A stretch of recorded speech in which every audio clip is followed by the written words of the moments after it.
Ito po ba lahat ng mga pinalaya ng Panginoon? Hallelujah. Good morning. Good morning. So marami tayong pagsasaluhan ngayong umaga. Sa mga first timer po, welcome sa Home of the Lord Christian Assembly.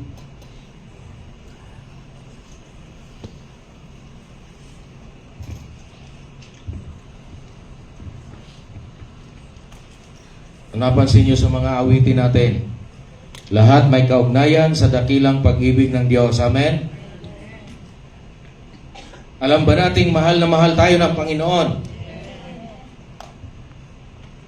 May mga pagsubok, yes.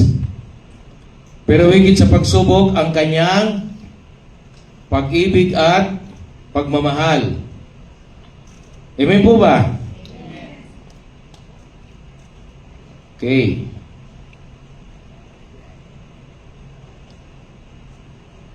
Kung papansinin ninyo ang title ng ating mensahe ngayong umaga, nandiyan na po, di ba? Ano po yung title ng mensahe natin ngayong umaga? Basahin natin sabay-sabay. Walang katumbas na pag-ibig ng Diyos. Tingnan niyo yung kaugnayan niya sa mga awitin na mga inawit natin kanina. Kung inyo pong sinabayan yan. Okay? Naghahatid na yung palang mga awitin. Naghahatid na po ng magandang mensahe sa ating lahat. Amen? Okay. So ano po sabi? Walang katumbas na pag-ibig ng Diyos. Basahin po muna natin yung unang aklat, talata. Nang gabing yaon, nagpakita sa kanya si Yahweh at ang sabi, ano sabi? Ako, ang Diyos ng iyong amang, si Abraham, huwag kang matakot pagkat sasamahan kita. Pagpapalain kita at pararamihin ko ang iyong lahi. Alang-alang kay Abraham na tapat kong alipin. Yung ibang translation po, tapat kong alipit lingkod. Okay?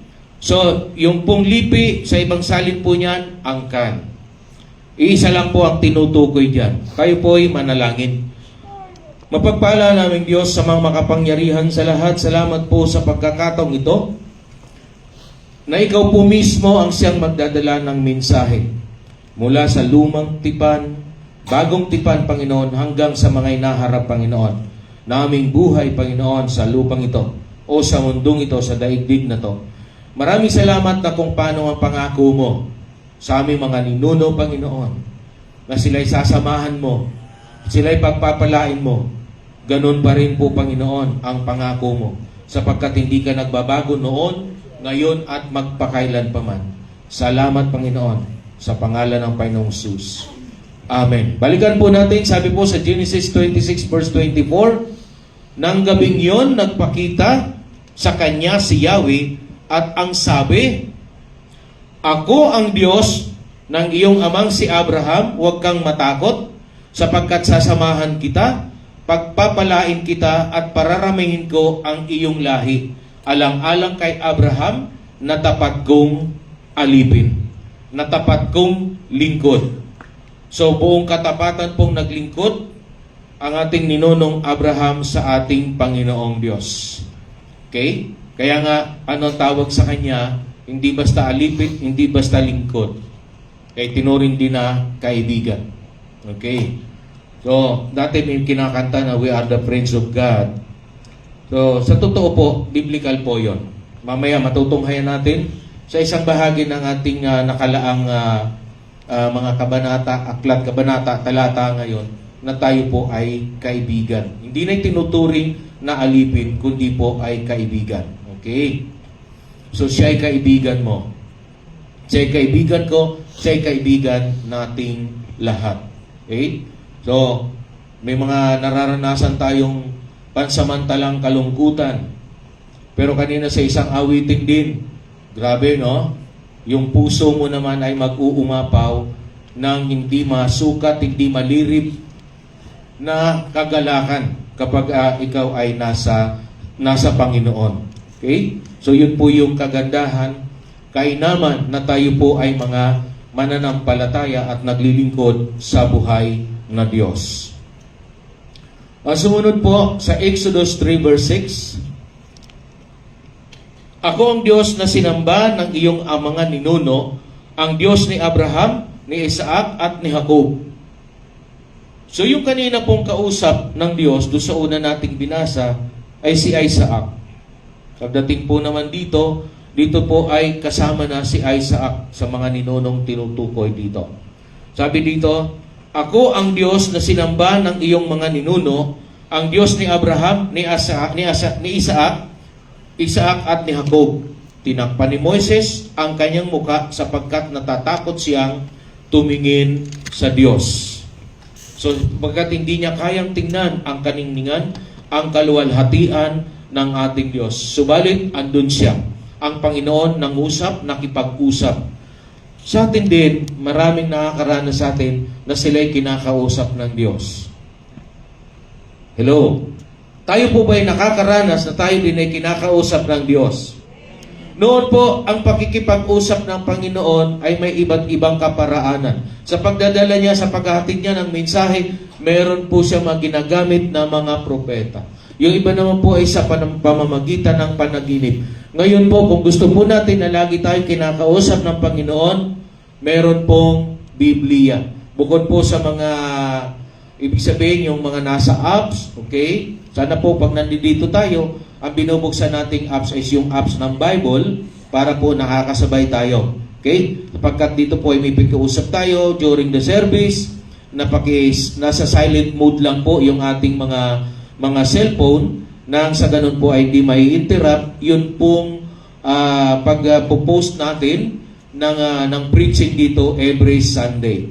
So, ayan po, no, may iba't ibang kaparaanan ng pakikipag-usap ang Diyos, pagbibigay ng mensahe ng Diyos noon sa lumang tipan. Ngayon po, kung gusto natin siyang makausap, bukod po sa sarili nating mga lingwahe, kung gusto nating makipag-usap sa Kanya, sa pamamagitan po ng pananalangin, meron pa po yung binabasa natin ang Kanyang salita ng sa ganun, o mga salita, nang sa ganun maaalaman po natin dito mismo ang confirmation, ang katugunan ng dakilang Diyos sa atin pong mga katanungan na maaaring nasa banal na kasulatan na po ang katugunan sa anumang katanungan na meron po tayo.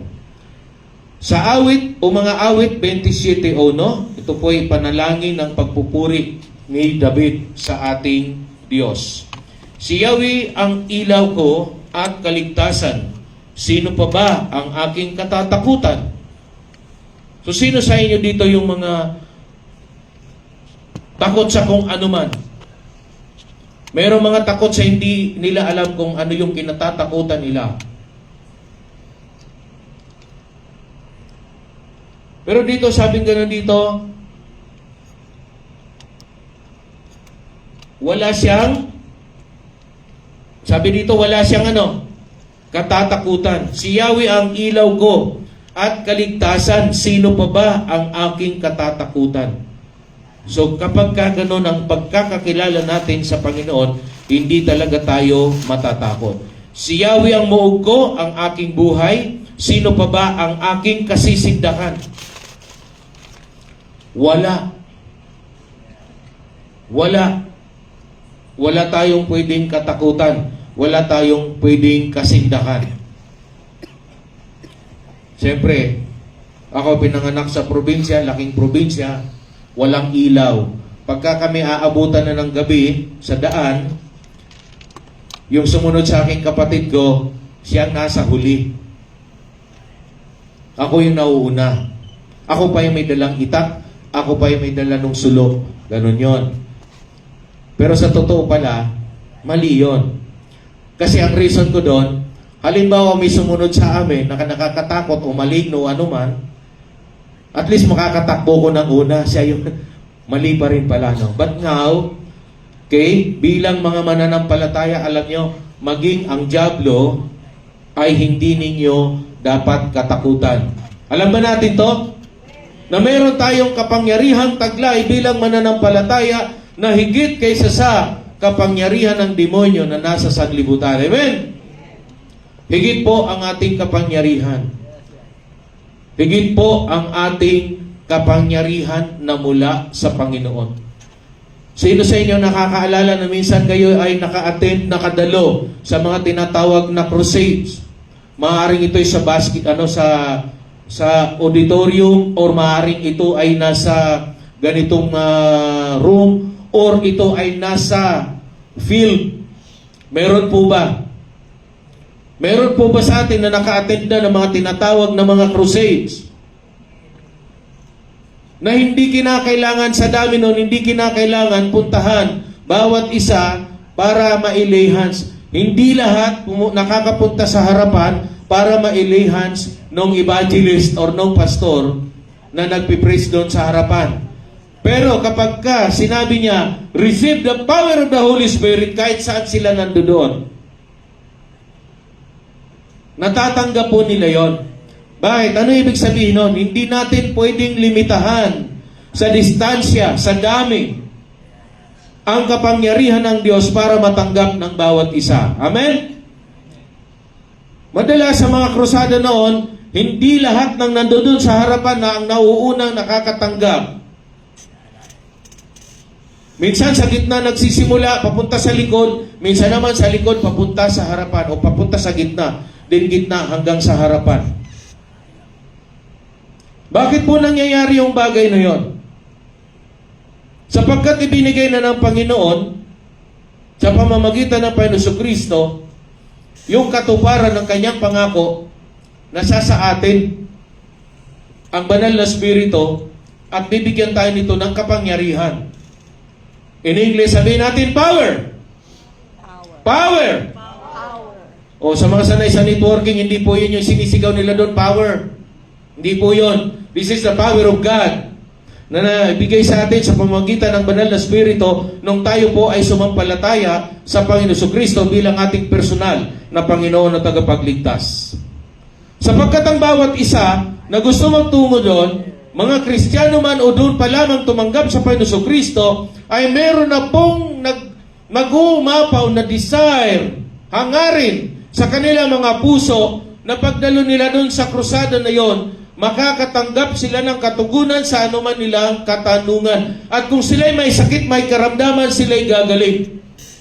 At ang mga nasa puso noong mga nagsasama, noong mga hindi pa tumatanggap sa Panginoon Kristo, ang kanilang dalangin, Panginoon, kailangan maisama ko yung nanay ko, kailangan maisama ko yung ate ko, kailangan maisama ko yung kapitbahay ko. At Panginoon, the moment na sila'y nagpasya na sumama, Panginoon, hindi na akong gagawa kundi ikaw na. Ipinagkakatiwala ko sa iyo na sa crusade na to na dadaluhan namin, sila'y tatanggap sa Panginoon Kristo, yung may karamdaman sila'y gagaling.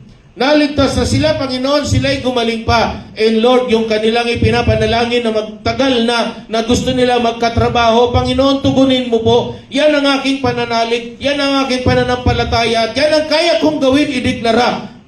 Pumayag lamang silang sumama, Panginoon, yun ay isang katugunan mo na sa panalangin ko. So yung panalangin mo na yon, panalangin ng iba, lahat po yun ay nag-uugnay-ugnay at lahat po yun ay may tinatawag na electricity. Sabihin natin, electricity. Without electricity, walang power ang ating technical o ang ating sound system. Walang power ang ilaw na yan, madilim po dito. Ganon ang buhay. Kapag hindi nakaugnay sa pinakang source ng power of this life, sa Panginoong Diyos, sa Panginoong Kristo, ang buhay natin puno ng kadiliman. Subalit kapag tayo ay nakaugnay sa Panginoong Diyos, sa Panginoong Kristo, at nasa sa atin ang banal na Espiritu, tandaan po natin nung tinanggap natin ang Panginoong Kristo bilang ating personal na Panginoon tagapagligtas, wala po siya sa kung saan. Nandun siya sa loob mo. Amen! Sabi natin sabay-sabay, ang Panginoon Kristo nang tinanggap ko at pumasok siya sa aking puso, dito na siya nananahan. Kaya siya ay nasa sa akin, ako ay nasa sa Kanya. Ganon din ang tinanggap ko ang banal na Espiritu, siya'y nasa sa akin. Amen? So kaya hindi tayo mahihirapan tumawag, hindi tayo mahihirapan makipag-usap sa Diyos. Sapagkat hindi siya yung katulad sa kanta na God is watching us, God is within us, God is in us. Amen? So, nag-uugnay-ugnay, nagkakasama-sama. Isipin ninyo, ang bawat isa, merong declaration of power, merong holding of power, merong taglay na kapangyarihan, natabi sa isang may taglay din kapangyarihan, parehong sukat o may mas mataas na sukat ng kapangyarihan ng kapuspusan ng banal na Espiritu. Kaya pagdating dun sa lugar na yon, ibang-iba na yung galaw, ibang-iba na yung atmosphere. Kayang baguhin ng kapangyarihan ng Diyos ang atmosphere ng isang lugar. Amen? Football stadium o football field, kapag ka nagkaroon ng krusada doon, anuman mga sakit karamdaman, siguro nabalitaan nyo rin, yung kay hindi si Reinhard Bonnke yung bumahay doon sa patay, hindi niya nga alam na merong imbalsamado na doon sa ilalim ng stage. Pero gumaling, nabuhay. Paano kapag ka hindi nabuhay? Tanda natin, ang mananampalataya, sabi ng banal na kasulatan, kahit mamatay, ay muling mabubuhay. At ang pagkabuhay niya, saan na? Doon na sa piling mismo ng Panginoon. Amen? May pagdurusa pa ba? Wala na. Tayo may mga harapin pa tayo. Pero ito nga sa dito, sino ang dapat nating katakutan? Kung ang Diyos ay panig sa atin, kakampi natin, wala tayong dapat katakutan. Sino ang takot kay Judith? Meron ba? Kilala niyo ba si Judith? Oh! Si Judith, dumarating yan. Kinsinas, katapusan. Ano mga dala niyan? Statement of account. Yun si Judith. Okay? So, hindi ka matatakot because God shall supply all of your needs, all of our needs, according to His riches in glory, by Christ Jesus. Kaya kahit na ilang Judith pa ang dumating bago magka-15, di ba? Judith ng bahay, Meralco, cellphone, tubig, yan. Si Judith ang tawag yan. Okay? So, alam na natin, hindi natin dapat katakutan yan. Magpatuloy tayo. Mga kawikaan.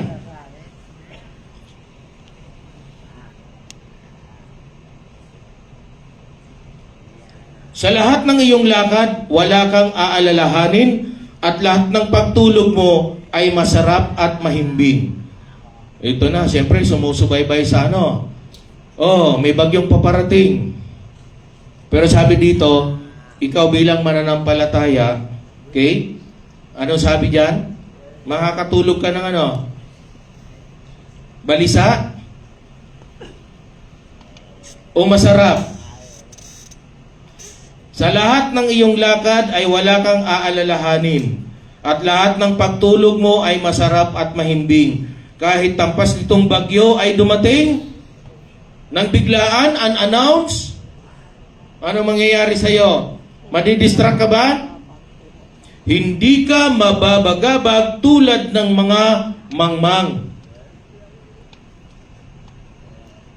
So pag ikaw pala Kristiyano, mananampalataya, ang sarap ng buhay. Kahit yung mga unannounced, pagising mo kinabukasan, magtatanong ka na lang, ano ba nangyari kagabi? May bagyo, hindi niyo naramdaman? Ay, hindi, sarap ng tulog ko eh. O, di ba? Sarap ng tulog. Sapagkat tiwala kang si Yahweh ang kaagapay mo at di niya hahayaang sa bitag ikay masilo. Mabiktima, kumbaga. Ganon tayo iniingatan. Kaya ngayon sabi ko kanina, bago pa man, benta po natin yan. Bago pa man, sa mga crusade, o sa mga, kahit na po dito, Na-sample ko lang yung mga crusade. Pero kung dito, muli po nating papracticein yon. Lagi tayong expectant. Ang revival po kasi, hindi dahil sa marami yung dumadating. Ang revival po, nagsisimula yan sa bawat isa sa atin na mga mananampalataya. At lumalaganap, nagiging contagious po yan, nakakahawa yan doon sa iba nating mga kapatiran na ang pinag-uusapan natin is not the problem, hindi yung problema, kundi yung ng mga naranasan natin na mga solusyon ng Panginoon sa anumang problema. Ano minamagnify natin dito? Yung kapangyarihan, yung pagkilos, yung paggalaw ng Panginoon ang siyang minamagnify natin, hindi kung ano yung mga problema. Sa ganung kaparaanan, naiuugnay mo yung kapangyarihan ng Diyos na meron sa iyo, naiuugnay mo doon sa kapangyarihan nung isa pa na pagsasama ninyo, lumalakas ng lumalakas. Kaya nga, kung ano man yung pangangailangan natin bago tayo pumunta sa service, at kahit hindi magkaroon ng altar call dito para ma-lay hands ka. Once na sinabi ng minister, once sinabi ng pastor, extend ninyo ang inyong mga kamay. Kayong may mga pangangailangan, ano man yan, extend ninyo ang inyong mga kamay sa aking kamay. Kahit isang kamay po namin ang naka-extend sa inyo. Pag yan, kamay ninyo, in-extend nyo, dalawang kamay pa yan, i-extend ninyo. This is not an imaginary. Hindi ito imahinasyon. Kundi po, na iuugnay kahit yung doon pa halimbawa nakaupo sa dulong yon. Kapag na-extend ang kamay namin, na-extend ko ng kamay ko at nasa moment na tayo ng pananalangin, in-extend din niya yung kamay, itinaas din niya yung kamay niya, paharap sa akin. Alam niyo po, walang imposible. Lahat po niya yan. Kahit gaano kadami ang nasa congregation, ang nasa ganitong auditorium or nasa ganitong lugar, isa lang yung pastor na nag-lay hands o nag-i-extend ng kanyang kamay, lahat po kayo ikinokunik sa Panginoon at ang Panginoon ang nagkukunik sa ating lahat. Amen po ba? Kaya pag sinabi ni pastor, extend your hands to my hands and receive the blessing. Okay? Hindi ganun yung pagkakapronounce ni pastor. Okay. Kapag sinabi namin, kung ngayon nandito, pag sinabi ko, iunat ninyong inyong mga kamay sa aking mga kamay, ikaw ang nakakaalam anong pangangailangan mo. Alisin sa agam-agam, sa kaisipan, sana nag-altar call si pastor na napunta ako sa harapan para doon niya ako inilay hands. Dito, ang sinasabi ko dito, kumbaga, kapag ikaw nakikinig, ikaw ay nandito, alam nyo, kahit nga yung mga nanonood sa mga Facebook, pag inihawak nila yung kanilang mga kamay doon sa unit nila, or in-extend nila yung kamay nila, the same thing po, dahil hindi malilimitahan ng distansya ang Panginoon. Dahil siya ay nandoon sa atin, nandito sa atin, at kumbaga kaya niyang abutin ang bawat isa sa atin. Amen? So, ano man po, simulan po natin yan today. Ano man inyong pangangailangan, ano man po ang inyong mga sitwasyon, ano man po ang ating mga kondisyon. Pag mamaya itinaas natin sa Panginoon, ako'y mag-a-agree sa bawat isa sa inyo. And the following, sa masusunod na Sunday, gusto po naming malaman ang inyong patutuo. Sa mga nakakaalam, talagang kinailangan na pong mag-wheelchair ang wife ko. Praise God, 2 weeks po, 2 Sundays lang po siya na nag-wheelchair papunta rito. Okay?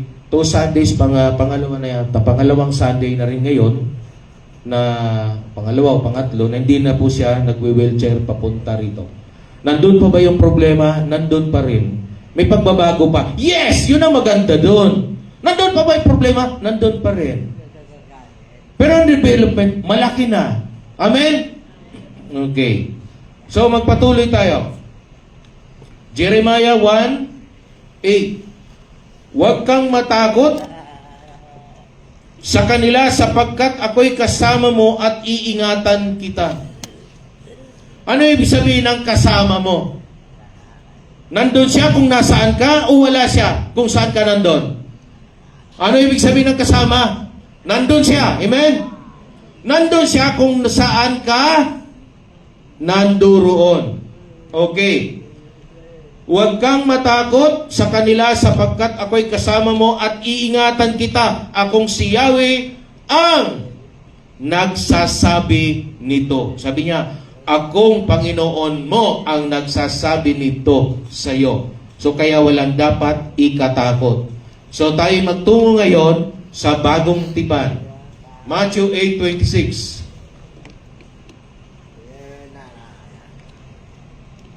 Ito yung isang senaryo na nasa dagat sila. Ngunit sinabi niya sa kanila, bakit kayo natatakot? Napakaliit naman ng inyong pananampalataya. Bumangon siya at pinatigil ang hangin at ang mga alon, di ba? At ang mga alon, hangin at mga alon, at bumuti ang panahon. So, di ba sabi ng Panginoon, kay liit ng inyong pananampalataya. Pero may sinabi siya, di ba? Para mapalipat, wala ito dyan, in Matthew 17 verse 20, dugtong ko lang, sabi dito, sumagot si Jesus, dahil sa kaliitan ng inyong pananalig. Pero gaano ba kalaki na pananampalataya ang gusto ng Panginoon para ikaw ay makapasok sa kanyang gusto or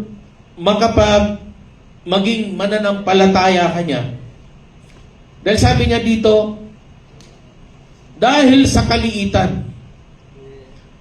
Pero sinabi niya, kung maging sinlaki man lamang ng butil ng mustasa ang inyong pananalig. So ibig sabihin, doon sa pagkakataong yun, yung pananampalataya ng mga alagad, mas maliit pa sa butil o sa buto ng mustasa. Napakaliit na ng buto ng mustasa. Pero sabi ng Panginoong Kristo, kay liliit, mas maliit pa. Dahil dito sa verse na to, ang sabi niya, kung maging sinlaki man lang o sinlaki man lamang ng butil ng mustasa ang inyong pananalig sa Diyos, masasabi ninyo sa bundok na ito, lumipat ka roon at lilipat ito. Walang bagay na hindi mapangyayari sa may pananampalataya. So imagine natin, napakaliit na ng butil ng mustasa. Mas maliit pa dun yung naging pananalig nila, kaya natakot sila. Doon sa senaryo na yun, sabi ng mga alagad, wala bang kwenta sa iyo na mga mamatay tayo sa... Takot silang malunod. So, pero isang salita lang ng Panginoon, tumigil na yon. Ngayon, meron ba tayong mga bundok ng suliranin? Sabi ng Panginoon, kung meron kayong kasinlaki ng butil na mustasa ng pananampalataya, mapapalipat ninyo sa kung saan ninyo gustong palipatin ang mga bundok na yon ng inyong suliranin. Tayo magpatuloy.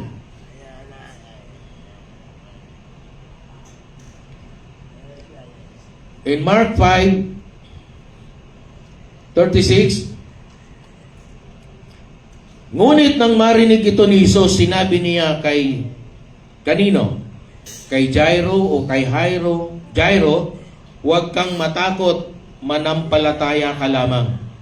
Pero ang bagay nito, yung narinig ng Panginoon Kristo doon sa bahaging yan, na sinabi doon, hindi niya sa ibang ngunit nang marinig ito ni Jesus, sinabi niya kay Jairo, sa ibang niyan, hindi pinansin ni Jesus ang kanilang sinabi.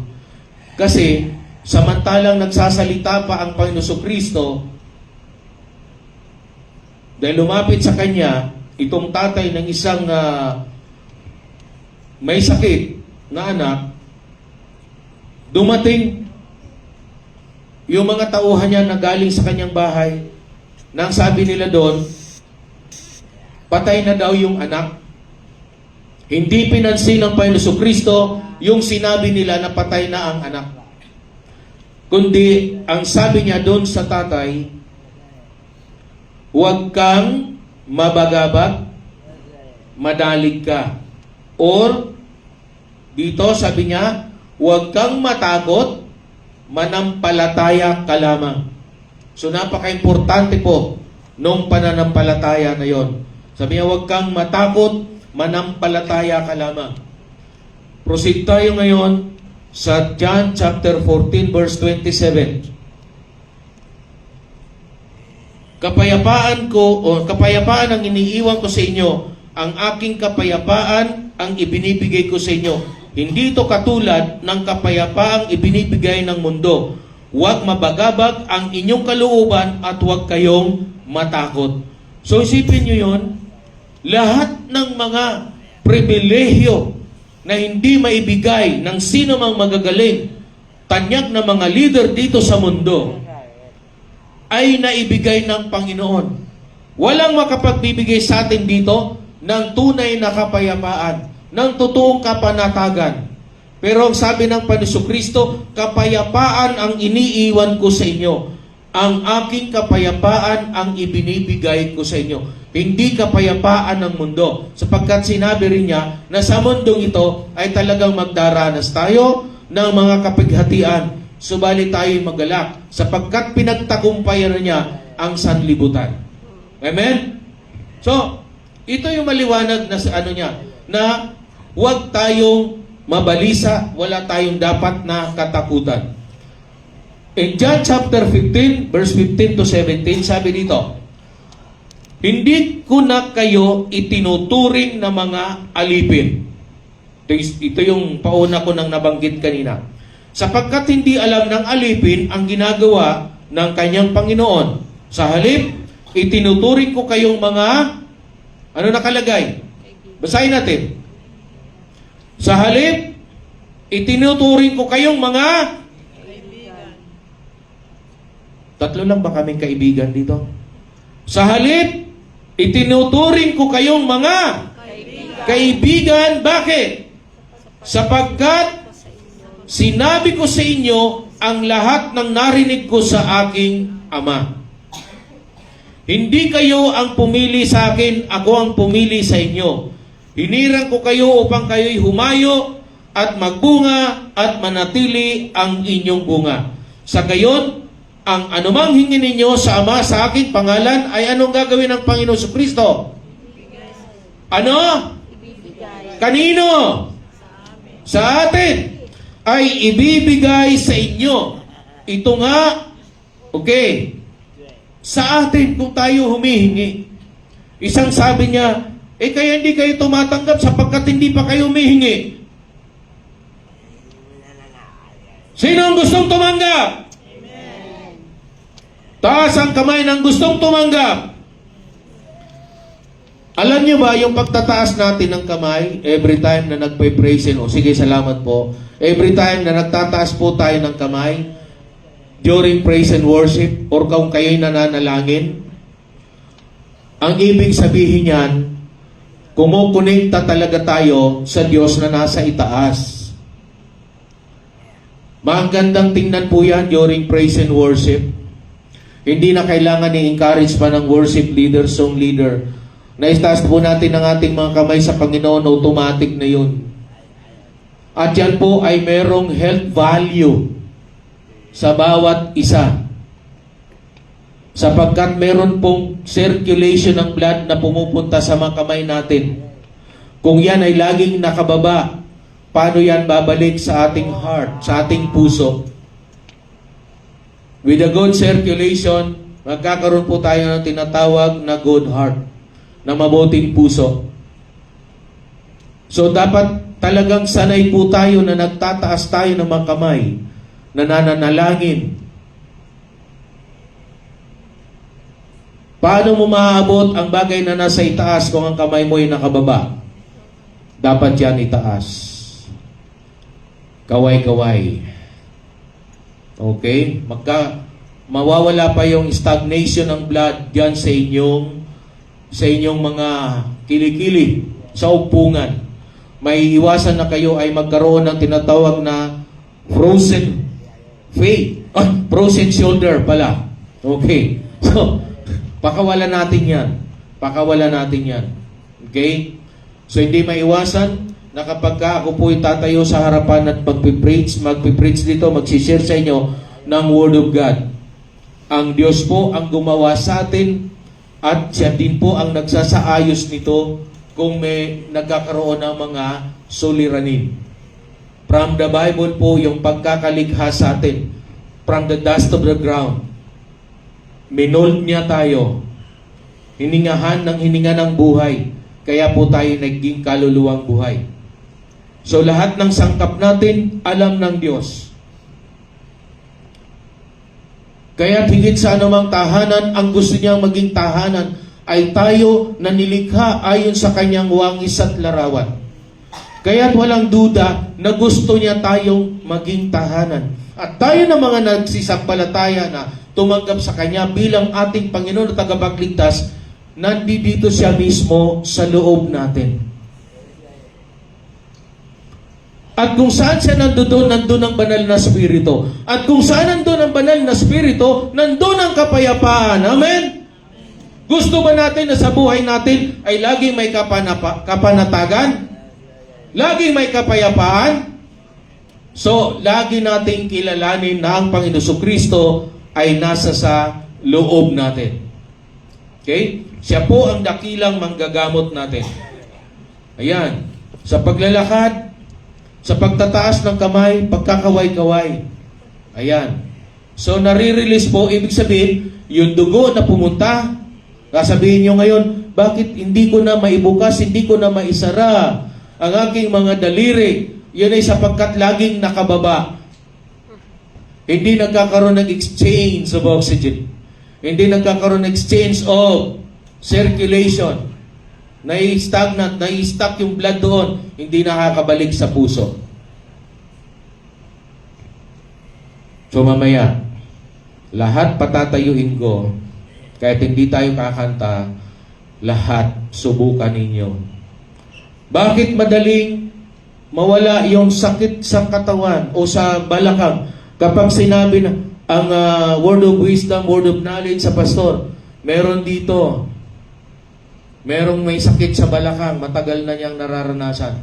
Bakit ayaw man lang niyang igalaw-galaw yung kanyang paa? So, stagnation of blood dito sa part na to. Sa spine. Ba? Saan pa kayo? Sa Home of the Lord Christian Assembly, pagka kayo nandito, madidiscuss kahit paano sa inyo yung ano ba ang running, ano ba ang function, paano ba nagpa-function ang vital organs natin. So lahat yan synchronize.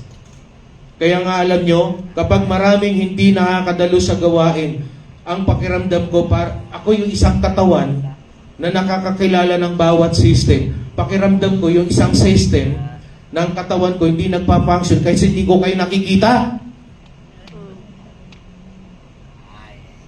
So ano ibig sabihin ni Pastor Ben? Dapat pala lagi tayo nagkikita-kita pag Sunday. Amen? Katulad din sa vital organs natin na tama ang function, tama ang ugnayan sa isa't isa. Nasa Bible din, hindi pwede sabihin, o maaaring sabihin ng mata, hindi ako kamay, hindi na ako kabahagi ng katawan. So yun po ibig sabihin nun. Alam niyo man, sa labas pa lang, nandun na ako, di ba? Iba yung pwesto ko ngayon sa harap. Hindi na ako sa bagong pumasok. Okay. So, ayan po. Ganun tayo pinapahalaga ng Diyos. Gayon din natin pahalagaan siya at ang ating ang mga kapatiran at ang bawat isa. Verse 17, ito nga ang utos ko sa inyo. Magmahalan kayo. So, yun po, yung bakit ko binabahagi to. Bakit wala sa board? Wala sa screen? Yung isa sa ibinabahagi ko. Ibinabahagi ko sapagkat alam ko, nasa puso ko, nag-uumapaw. Yun po ako. Bilang nasa healthcare. Nasa spiritual care pa rin. So pinag-uugnay natin yan. Hindi pwedeng paglayuin, paghiwalayin. Okay? So, Ito na ngayon, John 14:26. Meron na tayong God the Father, God the Son. Ngayon, ano magiging function nito? Ano magiging trabaho nito sa buhay natin? Ngunit ang patnubay, ang Espiritu Santo na isusugo ng Ama sa pangalan ko, ang siyang magtuturo sa inyo ng lahat ng bagay at ano pa? Kaya imposible sa Kristiyano ang magkaroon ng tinatawag na demency. Yung makakalimutin. Dahil kung siya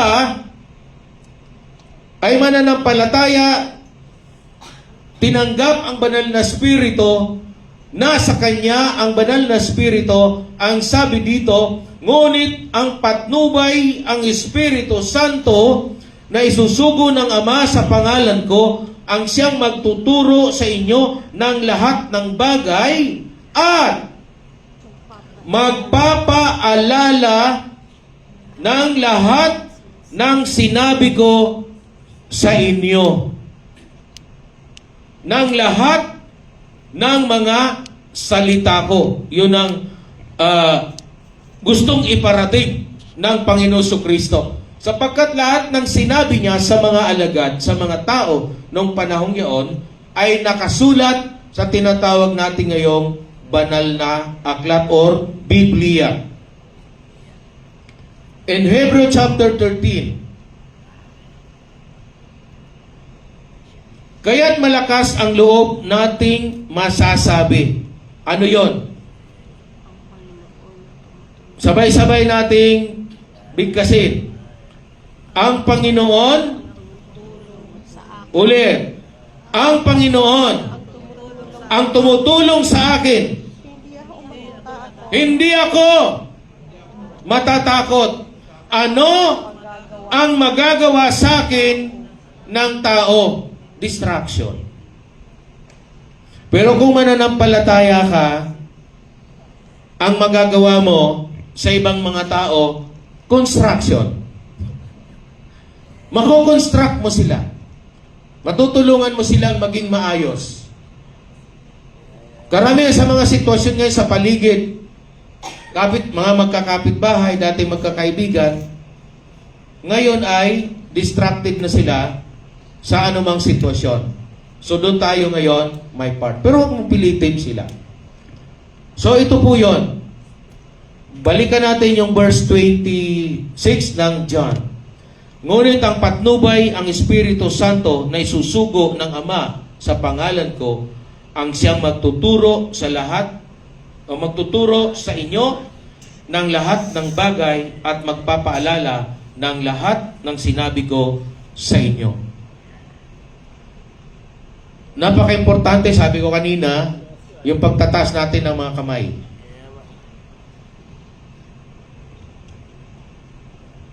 Galaw-galaw, tamang galaw. Dahil ang Panginoon Jesucristo nasa sa atin, nasa sa iyo, hindi lang sa akin. Tapatan na to.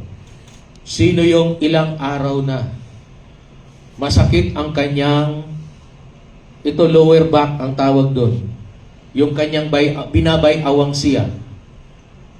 Sige, tumayo ka. Tatayo ka lang, diyan sa kinaupuan mo.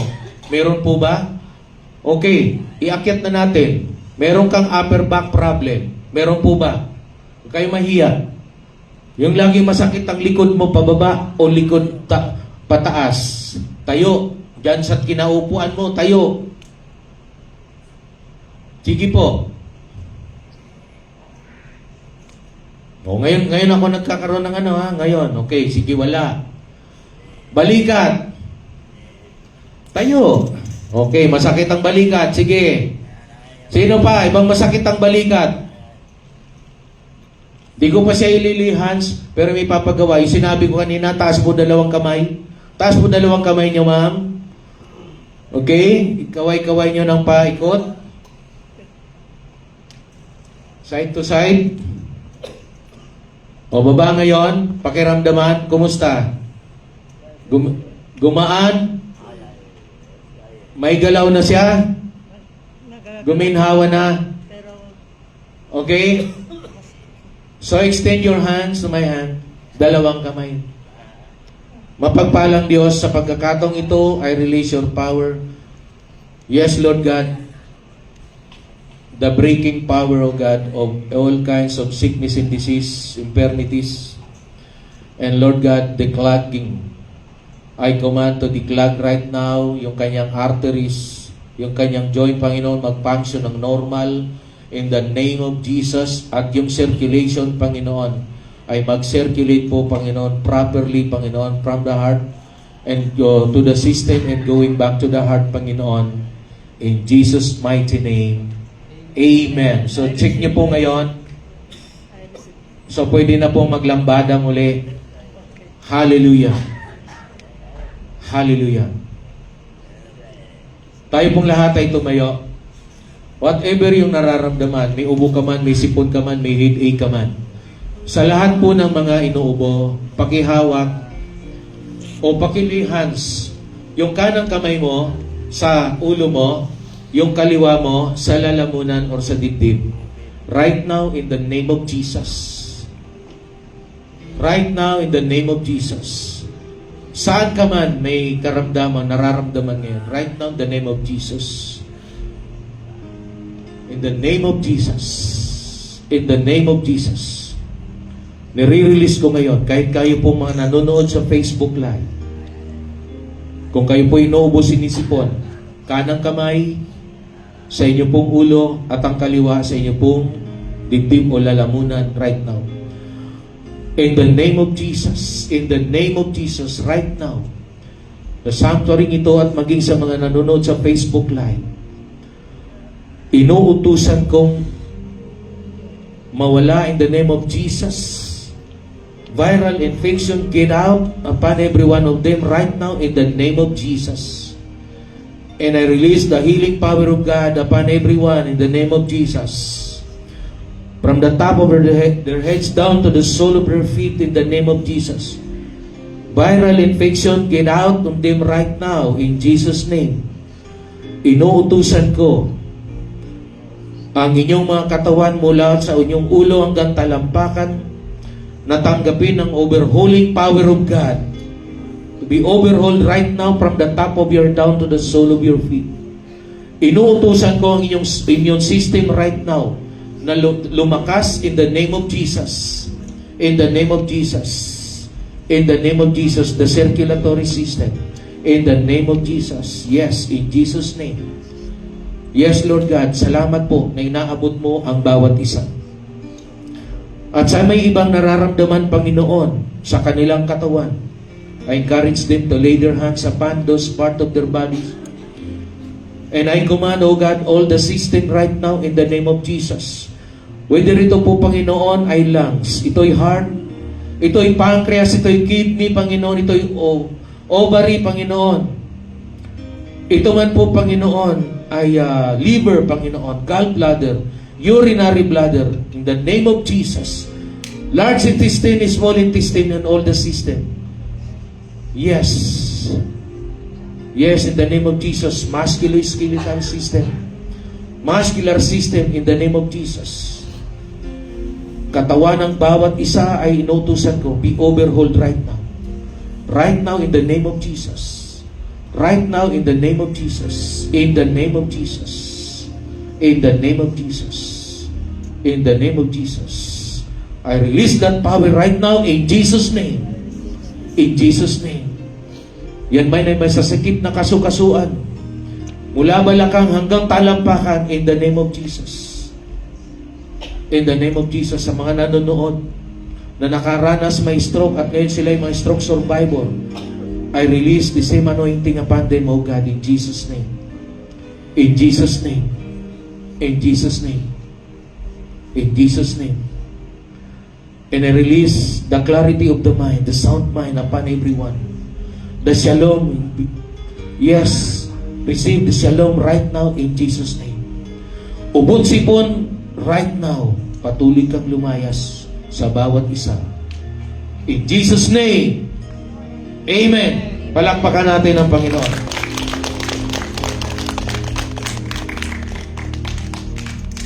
Yun lang ba kaya nating ibigay na palakpak sa Panginoon? Hallelujah. Hallelujah. Kumusta po? Iniwan na ba kayo ng mga dapat umalis sa inyong katawan? Malakas na.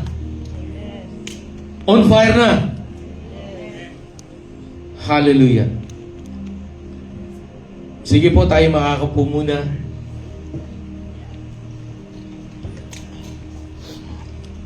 Kaya sarap magpuri, no? Yun ay isang paraan din ng pagpupuri natin sa Diyos.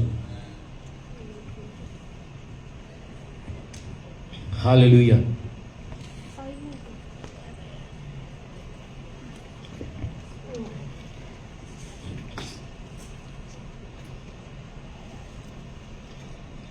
Hallelujah.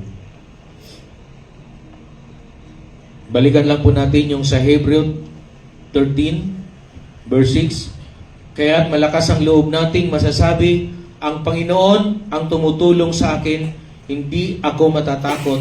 Ano ang magagawa sa akin ng tao?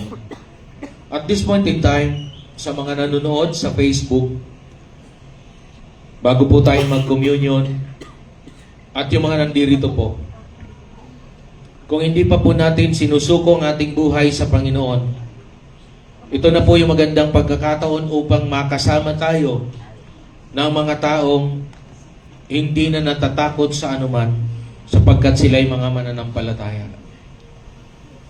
So tayo po ay manalangin sa pagkakataong ito. Maaari niyo pong ulitin na nagmumula sa inyong mga puso ang panalangin aking sasambitin. Tayo po ay manalangin. Dakilang Diyos, Amang Banal, maraming salamat po sa pagkakataong ito na ako ay nakadalo sa ganitong gawain na kung saan ikaw ang sinasamba, ikaw ang Panginoon at tagapagligtas. Marami akong takot, kinatatakutan. Subalit sa sandaling ito, nais ko po na mabuhay at mamuhay na wala nang kinatatakutan pero merong sinasamba na Diyos na buhay. Inaanyayahan kita, Panginoong Hesus, na pumasok sa aking puso, sa aking buhay. Ako'y pagharian mula sa mga sandaling ito at hanggang ako'y nabubuhay. Pumasok ka, Panginoon Hesus. Gawin mo akong tahanan. Tinatanggap kita bilang aking Panginoon at tagapagligtas. Nais ko rin pong tanggapin ang banal mong Espiritu at ang kapangyarihan nito na siyang magtuturo sa akin at magpapaalala ng mga bagay na narinig ko ngayon at matututunan ko pa sa pagbabasa ko ng Biblia mula sa mga araw na to. Maraming salamat po, Panginoong Hesus, na ako'y tahanan mo na. Amen. Amen. Palakpakan natin ang Panginoon. Hallelujah. Praise God. So, sa mga tumanggap po sa Panginoon ngayon, as Lord and Savior, so maging yung pagsunod po sa Panginoon ay hindi po mahirap, ipagpatuloy po natin yan. Tandaan po natin, dito every Sunday, tayo po ay nandito, magsama-sama po tayo sa Kanyang kapurihan at sa Kanyang kadakilaan. Ngayon po ito mayo.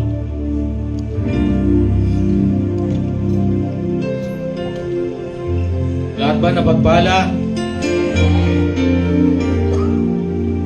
At kayo rin, pagka tayo tumatanggap ng pagpapala, tayo rin ay pinagpapala. O pag tayo nagbigay ng pagpapala, the same thing. Pareho lang. Nakatanggap, nagbibigay. Right now, iunat muli ninyo ang inyong mga kamay. Dalawang kamay, Hallelujah. Kaya maraming salamat po. Tunay nga na hindi ka nagbabago noon, ngayon at magpakailanman. Ang mga kamay na to na nakataas, Panginoon, ay hindi lamang nakataas paharap sa akin, kundi lahat kami ay nagtataas ng aming mga kamay sa iyo.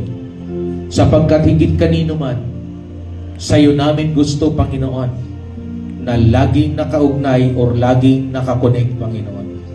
Nang sa ganon, sa buhay po namin, ay walang power interruption. Na lagi, Panginoon, ang kapangyarihan mo, ang kapangyarihan ng Banal na Espiritu, Panginoon, ay nakaugnay, Panginoon, sa amin at kami sa kapangyarihan mong yan. Kaya naman sa pagkakataong ito, O Diyos, aking ipinapahayag bilang iyong lingkod. Ang masaganang biyaya at pagpapala ay patuloy na matanggap ng bawat isa sa pangalan ng Ama, Anak at Espiritu Santo. God bless everyone.